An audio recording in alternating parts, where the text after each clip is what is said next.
Hola, buenos días. Vamos a empezar ya con la sesión. Ya se están conectando todos. Vamos a continuar. La clase pasada quedó pendiente alguna exposición antes de empezar. ¿No quedó pendiente ninguna exposición? No. Ya. Entonces vamos a continuar con la clase.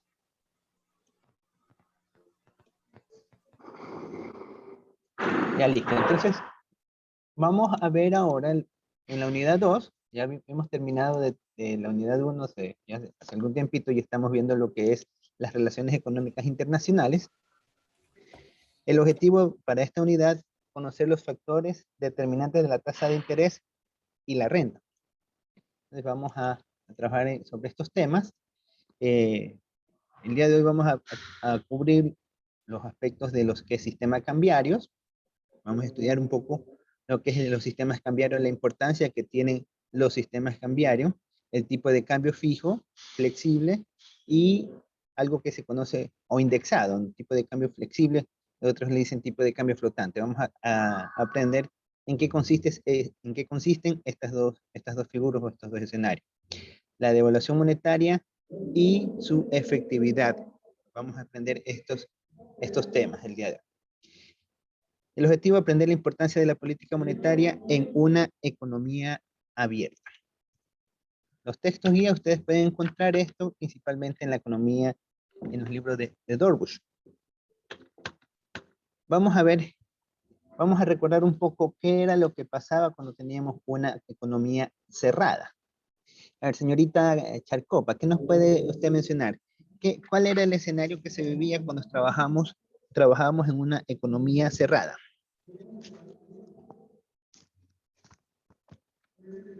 Señorita Charcopa, ¿me escucha? Buenos días. Sí, buenos días.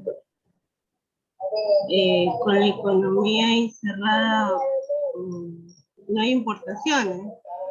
No hay importaciones, correcto, listo, gracias. A ver, Brian Guamán, ¿qué nos puedes mencionar tú también? ¿Qué era lo que nosotros tomábamos en cuenta o qué se analizaba o cómo eran los escenarios cuando nos encontrábamos en una economía cerrada? Ya.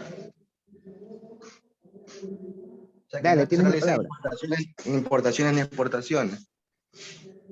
Ya no existen exportaciones. Todo lo que se consume se produce internamente. Ya, correcto. Es decir, tenemos la producción nacional prácticamente se vuelve autosuficiente, ¿no? Y no tenemos relaciones económicas nacionales e internacionales. Perfecto, muy bien. Entonces, eso nosotros veíamos y trabajamos básicamente con estos supuestos. Primero, que la economía se encuentra en pleno empleo. ¿Qué significa que la economía se encuentra en pleno empleo? Que todos los factores productivos que están dentro de la nación tienen los recursos suficientes para ser autosustentables y mantenerse dentro de un circuito cerrado, es decir, no necesitan interaccionarse con el resto del mundo. El otro supuesto que veíamos, que cuando analizábamos la curva de la oferta y la demanda, el PIB real iba a estar determinado por la oferta laboral y el equilibrio de mercados de bienes. Esto nosotros después lo profundizamos con la tasa de interés y veíamos las relaciones entre la tasa de interés y los niveles de producción, que de ahí se derivaban las curvas ISLM. Después veíamos las variaciones de la tasa de la masa monetaria, cómo estas no afectan directamente al PIB. Y la demanda de dinero es proporcional al Producto Interno Bruto. Es decir, la cantidad de dinero que se genera es la necesaria para que se desarrolle la economía. No hay exceso de dinero, ni una escasez de recursos monetarios, ya que todos los factores de producción van a apuntar a llegar a un equilibrio. Todos estos casos nosotros conversábamos y habíamos estudiado que se presentan en una economía cerrada. No analizábamos qué es lo que pasa con el dinero cuando sale con el resto del mundo, ya que no teníamos contacto con el resto del mundo, sino que era solamente en un enfoque dentro de un sector. Entonces, otro supuesto que también lo habíamos tocado, que el dinero, la velocidad con la que pasa el dinero de mano en mano es fija.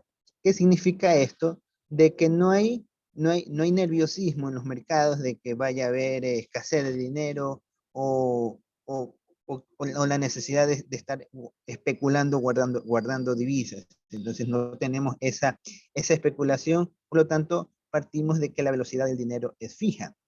Entonces estos son supuestos que nosotros trabajábamos cuando teníamos una economía cerrada.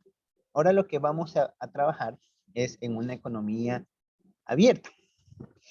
Recordemos, dentro de la misma economía cerrada, habíamos estudiado la oferta monetaria con la demanda monetaria y veíamos los distintos efectos que estos se van a generar con respecto a la tasa de interés nacional, ¿sí? Aquí la tasa de interés internacional no tenía ningún papel, ningún escenario, ningún interés. Y de acuerdo a estos movimientos, nosotros íbamos a tener la función de demanda que nos permite cubrir nos permite analizar a los mercados en los mercados financieros, al mercado del dinero, que normalmente se la conoce como la curva LM, bajo un enfoque de tipo keynesiano, ¿no? Eso recuerden, esto se basa en un enfoque de tipo keynesiano.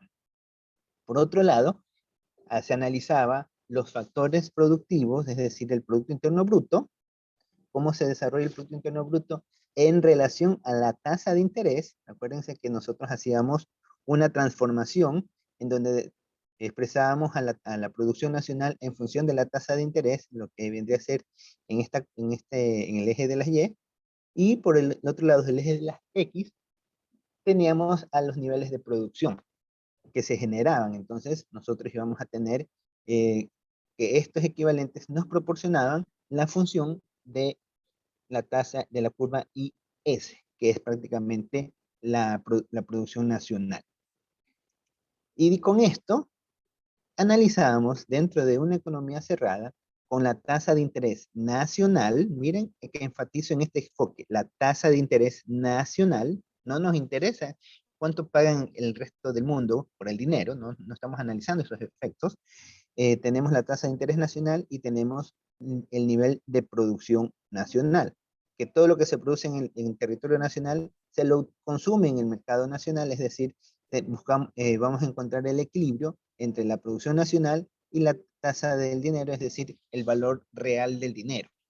Entonces nosotros analizamos estas relaciones teníamos la curva, esta es la curva del PIB ya transformada, en función de la tasa de interés, y acá tenemos la función de la curva LM, que está en una representación del dinero con los factores productivos, que es capital y trabajo y la tasa de interés. Esto ya lo habíamos conversado, estamos recordando. Ahora vamos a ver el escenario de qué sucede en una economía abierta. Primero, ¿qué se entiende por economía abierta? A ver, quiero escucharlos a ustedes. ¿Qué entienden por economía abierta? A ver, Wellington, ¿qué nos puedes mencionar tú? ¿Qué entiendes tú por una economía abierta? Por economía abierta, que existe una compra y venta de bienes en el ¿Ya? servicio financiero activo. Y esto tiene relación con el resto del mundo. Perfecto. Entonces tenemos que nosotros podemos comprar bienes y servicios al resto del mundo y también podemos comprar activos financieros al resto del mundo, correcto. Entonces, ¿qué más? ¿Qué otro escenario se podría dar en este contexto de una economía abierta? Leonardo, ¿qué nos puedes mencionar tú? Bueno, como dice su nombre, economía abierta, está abierta para otros países, o sea, a haber exportaciones e importaciones a otros países. ¿Ya? ¿Correcto? Sí, tenemos lo que es compra y venta de productos, bienes y servicios, tanto del mercado de dinero como el mercado de capitales, como el mercado de bienes y servicios en general. ¿Qué otro ¿Qué otro elemento entra en juego? Además del que ya lo hemos mencionado. A ver, Charles Guía, ¿qué nos puedes mencionar tú?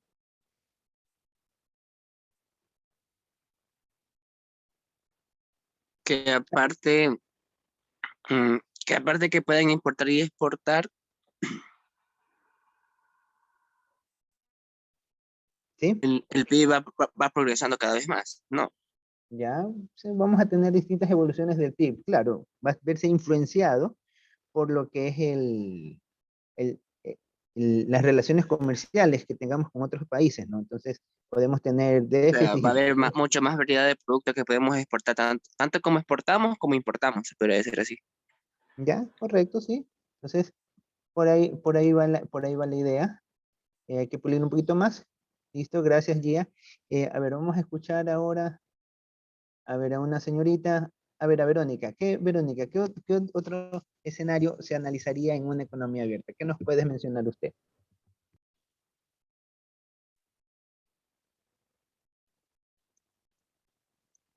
Buenos días, ¿me escuchan? Buenos días. Sí, sí, le escucho. ¿Podría ser la tasa de interés? La tasa de interés, ¿cuál tasa de interés? Tomar en cuenta la tasa de interés cuando se realizan las compras y ventas con el exterior. Sería, vamos a tener una tasa de interés que se maneja dentro de la nación y la tasa de interés que se maneja con el resto del mundo. Sí, correcto, muy bien. Ahí estamos viendo ya dos escenarios. El primer escenario son las transferencias de bienes y servicios y el otro escenario va a ser la tasa de interés. Muy bien, correcto, Verónica. Acuérdense que nosotros habíamos estudiado un instrumento nuevo, en el cual inclusive ustedes hicieron un taller. ¿Cómo se llamaba ese instrumento? A ver, señorita eh, Stephanie, ¿cómo se llamaba ese instrumento? Ese instrumento que nosotros practicábamos. El de las cuentas. Ajá, ¿cómo se llamaba? Ah, ¿Cuál es el nombre de ese instrumento? no me acuerdo. No se acuerda. Ya no importa, ahí vamos, estamos para aprender. A ver, señorita Yael, ¿qué nos puede mencionar usted? ¿Cómo se llamaba ese instrumento que estudiábamos hasta la semana pasada? Balanza de pagos. La balanza de pagos, muy bien, muy bien. ¿Y qué analizaba la balanza de pagos? ¿Qué es lo que medíamos? Sabíamos que en su efecto total tiene que dar cero, pero ¿qué era lo importante que analizábamos en ese instrumento? Ah, lo que entraba y salía de un país. Entraba y salía de un país, y que era tanto la parte de bienes y servicios y la parte relacionada a qué es el otro elemento, al dinero, ¿no? Y qué era lo que detrás de este equilibrio se evaluaba? Ahora vamos a preguntarle a la señorita María Fernández. María Fernanda Vargas.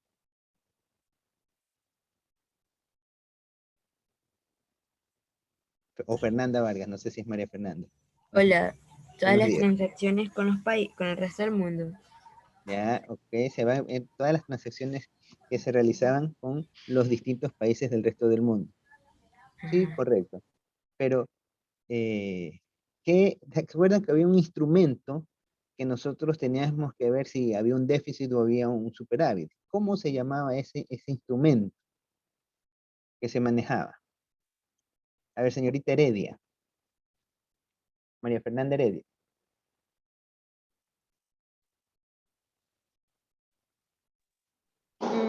Buenos días. Buenos días, señorita. No sé, profe, no me acuerdo. Ya no se acuerdan. Bueno, vamos a refrescar los conceptos. A ver, señorita Jaime o María de los Ángeles, perdón. ¿Qué nos puede mencionar usted?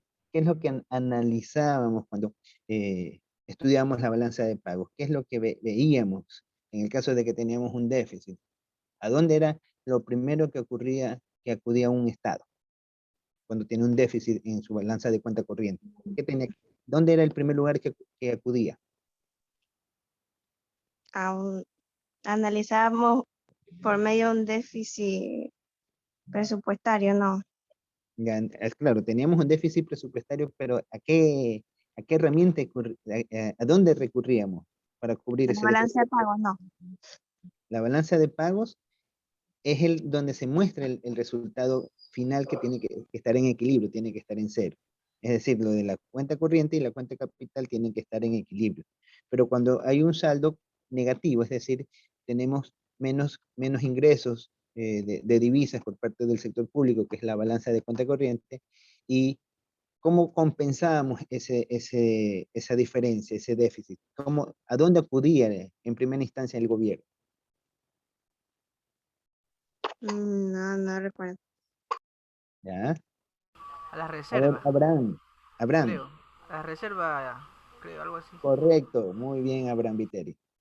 Y recurríamos a las reservas monetarias. ¿Y las reservas monetarias qué son? ¿Qué son? Son fondos que tiene cada país para Son fondos. cubrir que... ¿Esos fondos Ah, en qué están representados? ¿En qué están representados? Si nosotros tuviéramos que pagar en euros, ¿en qué tendríamos cubierto esos fondos? divisa. Divisas, muy bien, Abraham. Entonces, nosotros, cuando estamos en economía abierta, vamos a analizar qué es lo que pasa con las divisas. Y estas divisas van a dar origen a algo que se conoce como el tipo de cambio. Entonces, vamos a analizar los tipos de cambio. Entonces, cuando estamos en una economía abierta, nosotros vamos a analizar qué pasa con las relaciones comerciales, qué pasa con la tasa de interés y qué pasa con la divisa. Y esto se conoce como el tipo de cambio. El día de hoy vamos a enfocarnos únicamente con qué es lo que pasa con las divisas, con los tipos de cambio. Son las relaciones comerciales y lo que es la tasa de interés la vamos a tocar un poquito más adelante. Vamos a aprender qué sucede. Entonces, ahí me ayudan, vamos a ver, la moneda nacional, como saben, en una economía abierta, se va a relacionar con otras monedas. En el caso de Ecuador, ¿qué moneda tiene? El dólar. El dólar. ¿Y esta moneda a quién le pertenece? A Estados Unidos. A Estados Unidos. Entonces pregunto, ¿el Ecuador tendrá política monetaria? No. No, No tiene política monetaria. no tiene. ¿Por qué? Porque no posee una moneda. Entonces, es lo primerito que tenemos nosotros que saber. Si a nosotros nos llegan a preguntar, qué estructura tiene el Ecuador? ¿Estructura de tipo de cambio fijo o de tipo de cambio flotante? ¿Cuál sería la respuesta? Fijo. ¿Cuál sería la respuesta? Fijo. ¿Ah? Fijo. Fijo dice. ¿Ya? ¿Quién dice otra idea? Abraham. A ver, Fernando, ¿qué tipo de cambio crees que tendría el Ecuador? ¿Tipo de cambio fijo o tipo de cambio flotante?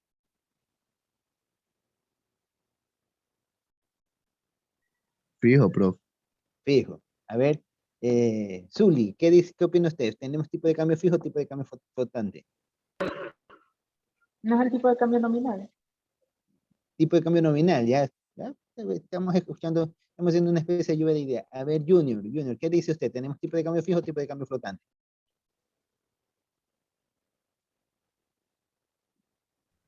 Fijo, ¿no? Ya, fijo. Eric, ¿qué dice usted? ¿Tenemos tipo de cambio fijo o tipo de cambio flotante? Lo voy a decir fijo, pero porque no entiendo el otro tipo de cambio. Ah, ya, perfecto. Como es flotante, Ya, asumo que varía. Entonces, ya, como usted dice ya está bien. que Ecuador no tiene facultad, ¿no? En Ajá, cuanto a la política, en cuanto a la política monetaria, entonces para mí es fijo, ya ya, que listo, no hay variación. O perfecto. sea, no Para podría que, ser flotante Debería porque ser flotante, hablamos profe. de término flotante, significa que va a existir variación. Exacto, variación de eso. qué? El dólar es verdad, puede ir cambiando, pero el Ecuador no puede intervenir en la moneda porque verdaderamente es una moneda prestada. Entonces debería ser el tipo de cambio fijo. Ya, bueno, la tendencia da a un tipo de cambio fijo. A ver, alguien alzó la mano.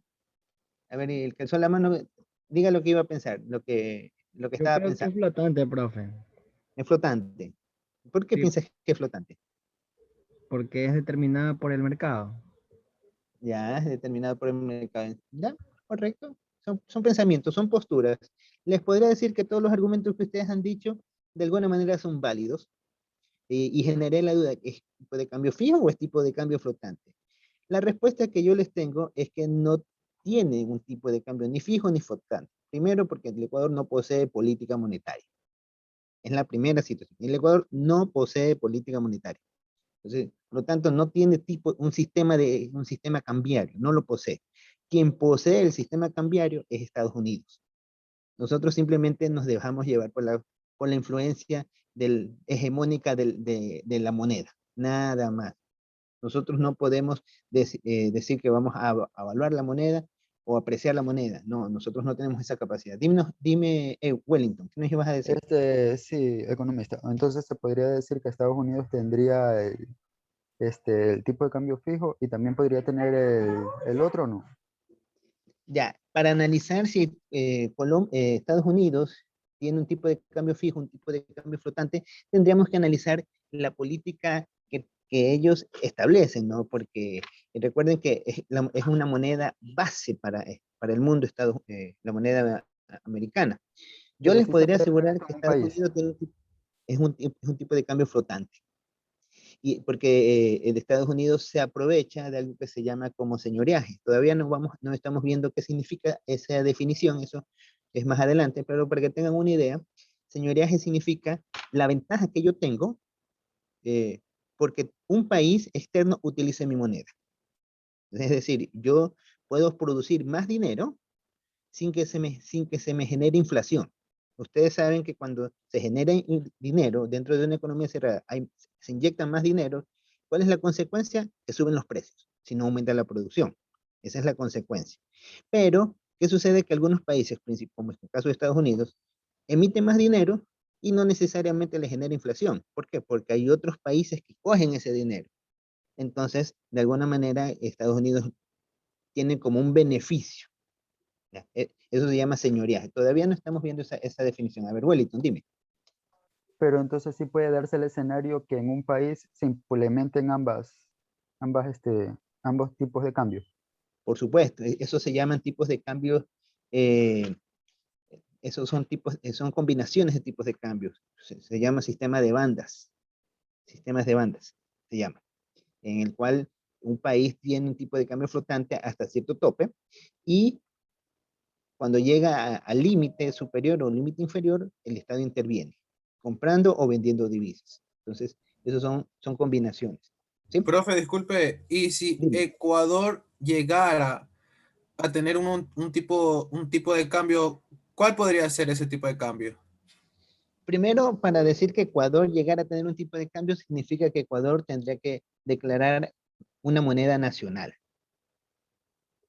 O tendría que Estados Unidos ceder cierto patrocinio de su moneda o cierto derecho a su moneda al territorio ecuatoriano. Es decir, de que dentro del territorio ecuatoriano, Ecuador, por voluntad política, pueda hacer emisión monetaria. Entonces, si tiene la capacidad de generar emisión monetaria, entonces puede hablar de una política monetaria. Mientras tanto, no lo puede hacer. Verónica, dime. Tenía una pregunta. Antes Ecuador poseía una moneda propia que era el sucre, ¿verdad? Correcto. ¿Qué política monetaria tenía anteriormente Ecuador? Tuvo de todo el Ecuador. El Ecuador tuvo de todo. Lo único que no tuvo fue convertibilidad. Que un gobierno quiso implementar la convertibilidad, pero por situaciones de su comportamiento no tuvo el respaldo de los entes financieros de la época y no se dio a cabo. Sí, tuvo todos los esquemas. Tuvo fijo, variable, bandas, hubieron periodos de micro devaluaciones, tuvo de todo. Hasta inclusive optamos por un sistema de dolarización. No estamos estudiando lo que es la dolarización en este momento, pero les puedo indicar que la dolarización que existe en el Ecuador es una dolarización única, ya que nosotros no tenemos relaciones interconectadas con Estados Unidos. Es decir, nuestras relaciones son casi que independientes. Entonces es un escenario único. Por ejemplo, en el caso de Panamá, ellos tienen el dólar, pero su comercio está estrechamente ligado a la parte norteamericana. Y muchos otros países que tienen la moneda del dólar como una moneda nacional, o no tan nacional, sino como la principal moneda, porque en el caso de Panamá, por ejemplo, ellos, su moneda oficial es el balboa. La única diferencia es que ellos no hacen emisión monetaria. Ellos manejan a la par el dólar y permiten que las cuentas se lleven tanto en dólares como en balboas, pero tienen que representar su equivalencia en balboas. O sea, ellos dicen, yo tengo $1000, sí, pero esos $1000 equivalen a 1000 balboas, pero tú puedes pagar en dólares. Entonces, prácticamente es una dolarización camuflada, por decirlo así, pero ellos mantienen su tipo de cambio, el balboa, y está reconocido a nivel internacional el balboa como la moneda panameña. El caso de Salvador. Salvador renunció a su moneda, se acogió a la dolarización, pero sus relaciones comerciales, su principal socio comercial es Estados Unidos. Tenemos otro montón de países que también están acogidos al dólar porque tienen sus principales relaciones comerciales con Estados Unidos. Entonces, siquiera el 95% de sus relaciones comerciales están ligadas a la moneda, al país norteamericano, a la moneda del dólar directamente. Sus arcas fiscales, su balanza de pago depende en un 90 y pico por ciento de esos, o hasta en un 100% en algunos casos, depende de estos escenarios. En cambio, el caso de Ecuador, las relaciones que tiene las relaciones comerciales respecto a balanza de pagos con Estados Unidos, que es el país emisor de la moneda, no llegan más allá del 50 y pico por ciento. Entonces, es un caso muy, muy estudiado y muy observado a nivel internacional lo que es el sistema de dolarización que maneja Ecuador. Wellington, Profe, tú alzando la mano. Ya te di la palabra a Fernando. Wellington estaba alzando la mano. ¿Algo ibas a decir? Sí, era una pregunta que tenía, que si en el caso de que Ecuador decida cambiar la moneda que actualmente tiene, puede hacerlo sin que le repercuta nada. O sea, por ejemplo, puede eurizarse, por así decirlo. Ya, algo que debemos de tener en cuenta es que en economía la economía es una ciencia social. Y en la sociedad las cosas no vuelven a repetirse bajo el mismo escenario. Si tú haces una medida, una política, en un escenario, la siguiente vez que vas a volver a aplicar una política diferente o vuelves a aplicar esa misma medida, no vas a tener los mismos resultados porque la percepción de las personas o las expectativas de la ciudadanía se ven afectadas y cambia el comportamiento. Recuerda que las personas muchas veces no actuamos de una forma racional. Te doy un ejemplo simple. Sabemos que la Coca-Cola es dañina, te destruye los huesos, te causa un montón de perjuicios, te da causa caries, en fin.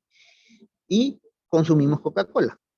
Sabemos que los embutidos poseen transgénicos, producen y tienen elementos tóxicos que atentan contra nuestra salud y comemos embutidos. Entonces no tenemos una actividad, un comportamiento racional. Entonces eso en la economía hace que nunca podamos tener un mismo escenario ante la misma fórmula. O sea, se puede aplicar la misma fórmula en distintos lugares, condiciones muy parecidas, pero nunca vamos a tener el mismo resultado. Es decir, que ni siquiera es rentable regresar a la anterior moneda que teníamos. Ya, y para contestarte esa pregunta, yo te hago a ti la pregunta. Imagínate que tú en este momento tienes un trabajo en donde tú ganas, voy a decir un valor, ganas $1000, por decir un valor. Tú sabes que vas a ganar estás ganando en dólares. Vas a recibir tu sueldo en $1000. Tú sabes que te vas a meter a una deuda en dólares, que vas a comprarte una casa en dólares. Tú sabes que tienes tus ahorros en dólares. Yo te pregunto a ti, imagínate en ese escenario, en este momento, tú tienes un ingreso fijo de $1000, tienes un ahorro para comprarte una casa, imagínate que tienes $10,000 en tu cuenta ahorrados y que tienes proyectado comprar una casa. La casa te va a costar, qué sé yo, $100,000. Entonces tú estás ahorrando para comprarte la casa. Yo te pregunto, si mañana hay un tipo de, el gobierno anuncia que vamos a pasar a otra moneda, ¿Tú qué harías? O sea, es decir, tú recibirías tu sueldo ya no en dólares, sino en la nueva moneda. ¿Tú qué harías? Adelantarse a cambiar la moneda que se tiene por la moneda que se va a usar. ¿Ya? Zuli, dirías que tú te acogerías a la nueva moneda. Claro, porque al menos estos hicieron mis abuelos cuando ya se especulaba de que el sucre iba a cambiar a dólares. Y ellos Exacto. automáticamente actuaron en ese tipo de cambio y luego la moneda totalmente se devaluó aquí. Y fue la única Ya. forma de no perder lo poco que tenía. ¿Ya? Ya, correcto. Esa es la porque eso hicieron tus abuelos, porque tus abuelos confiaban más en el dólar que lo que confiaban en el sucre. Ellos decían, el sucre, yo no quiero tener sucre porque ese sucre cada vez vale menos. Quiero Eso que también el tendría dólar que se mantiene. analizarse, esa percepción de que cuál moneda va a pesar más. Entonces, por eso te pregunto, tú vas a ganar, ya vas a dejar de ganar en dólar. Ahora vas a empezar a ganar en otra moneda, que la va a manejar el territorio ecuatoriano. Va a depender de las políticas que tomen los gobiernos de turnos del Ecuador. ¿Tú qué harías? Si te dieran a escoger entre la nueva moneda y seguir ganando en dólares, ¿tú qué escogerías? No, pues yo creo que escogería seguir ganando en dólares, obviamente. ¿Seguirías? ¿Ya? A ver, Claro. mira lo que dices, escogerías seguir ganando en dólares. Es decir, tú no tendrías confianza en lo que pasaría con la administración nacional con respecto a la moneda. Ahí creo que estoy contestando tu pregunta. A ver, Abraham, ¿tú qué me estás, cuál es tu inquietud? Abraham, ¿tú alzaste la mano? No, no fue Abraham. ¿Quién alzó la mano? Yo, profe Sánchez. Ah, ya, dime, ¿qué ibas a decir? Yo creo que regresar o pensar en el cambio de otra moneda sería algo absurdo, porque podría pasar lo que actualmente está pasando en Venezuela con una pésima administración de recursos y habría una depreciación del dinero, no tuviera aceptación prácticamente. Por ejemplo, en ese país no vale nada esa moneda en el propio país. Ahora, ¿usted cree que en el extranjero va a tener algún peso económico? Yo creo que no. El dólar es una moneda casi que en cualquier parte del mundo es rentable. ¿Ya? ¿Correcto? Tiene una buena acogida en la mayoría de países. Pese a tener su moneda propia, también puedes pagarlo en dólares. Como en ¿Ya? Venezuela mismo también circula el dólar. En Colombia también puedes pagar en dólares. No necesariamente puedes pagarlo en Perú también puedes pagarlo en dólares. No necesariamente puedes pagarlo en la moneda nativa de ese país o la moneda que esté circulando en ese país. ¿Sí? A ver, Eric. Eric, ¿qué vas a decir? Podría ser también dependiendo, o sea, usted nos plantea un escenario en el que se pueda cambiar la moneda, Ajá. pero no se especificó en el tema de que puede que sea una moneda hecha por el propio país. Es que No sé si si sea vas a cambiar posible, una moneda, sería una moneda lo voy a nacional. decir, pero digamos que Ecuador deje de querer usar la moneda del dólar, la que está usando actualmente, y desea usar ahora el euro. No sé si sea posible. Desea que Ecuador diga que haga No un se negocio puede, Eric. comercial con la Unión Europea y utilizar su moneda oficial. Podría ser el euro. No sé si es posible, pero yo digo, depende ya mucho en qué tipo de moneda pueda utilizar. Ya, listo. Respecto a la pregunta que tienes, pasar de una moneda de dólar al euro para el Ecuador a la larga va a significar casi lo mismo y creo que cambiarse el euro les va a representar más costos de transacciones, ya que solamente el bloque europeo es el que te exige que manejes dólares, que exige que manejes euros. De ahí el resto del mundo te exige que manejes dólares, inclusive China. China no te exige que pagues en yuanes, te exige que pagues en dólares.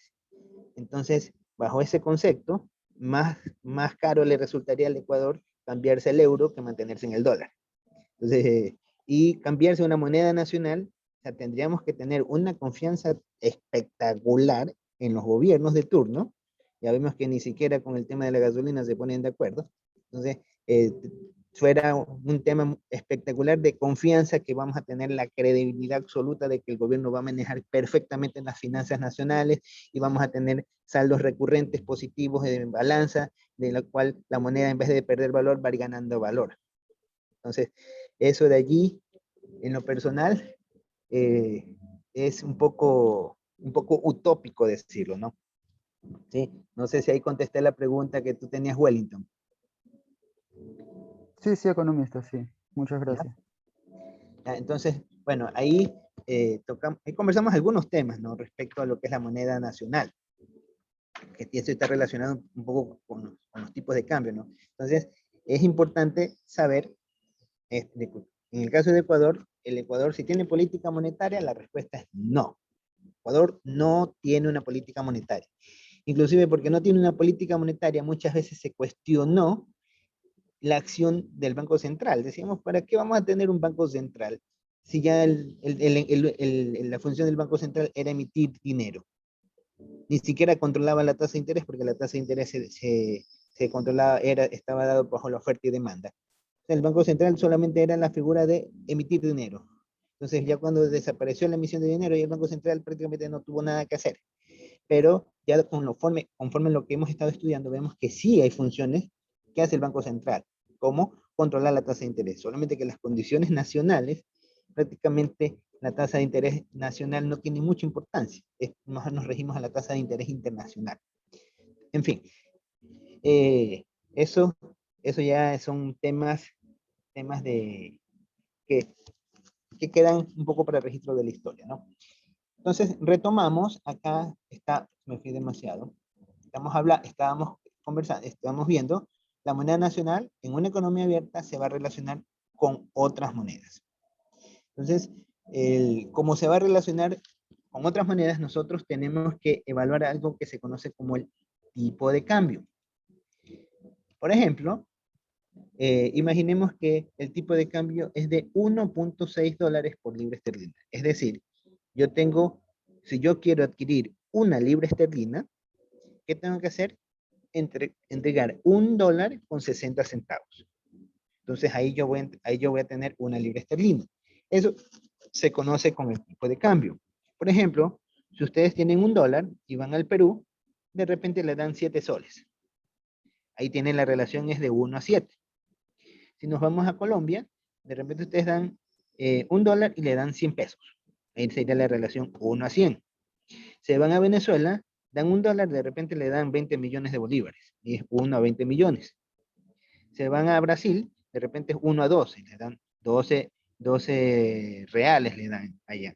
Se van pues qué sé yo, se van así a distintos países, voy a estar citando varios países, y van a ver que cada moneda tiene un valor diferente.